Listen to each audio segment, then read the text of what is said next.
कहानी साथ का सफर। सिया और अरविंद की शादी को 10 साल हो चुके थे।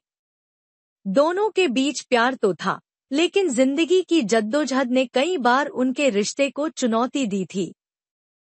सिया एक स्कूल टीचर थी और अरविंद एक ऑफिस में काम करता था।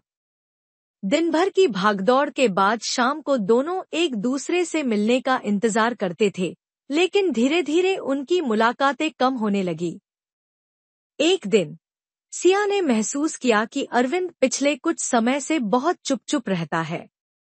वह न तो पहले जैसा हंसता था और न ही घर के कामों में रुचि लेता। सिया ने सोचा कि शायद ऑफिस का काम बढ़ गया होगा या फिर थकावट के कारण वो इतना गुमसुम रहता होगा। लेकिन एक दिन सिया ने अरविंद से सवाल किया, क्या तुम ठीक हो? अरविंद थोड़ी देर चुप रहा और फिर उसने कहा, सिया, मुझे लगता है हम दोनों के बीच कुछ दूरियां बढ़ गई हैं। मुझे ऐसा लगता है कि हम दोनों अपने अपने काम में इतने व्यस्त हो गए हैं कि हम एक दूसरे को समझने का समय नहीं निकाल पा रहे।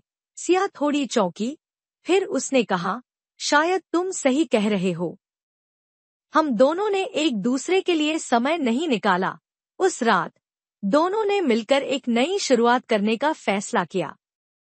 वे अपने दिन का एक हिस्सा सिर्फ एक दूसरे के लिए निकालने लगे, चाहे वह एक छोटी सी चाय की चैट हो या फिर एक साथ बैठकर टीवी देखना। धीरे धीरे उनके रिश्ते में पहले जैसा प्यार और समझ वापस लौटने लगा।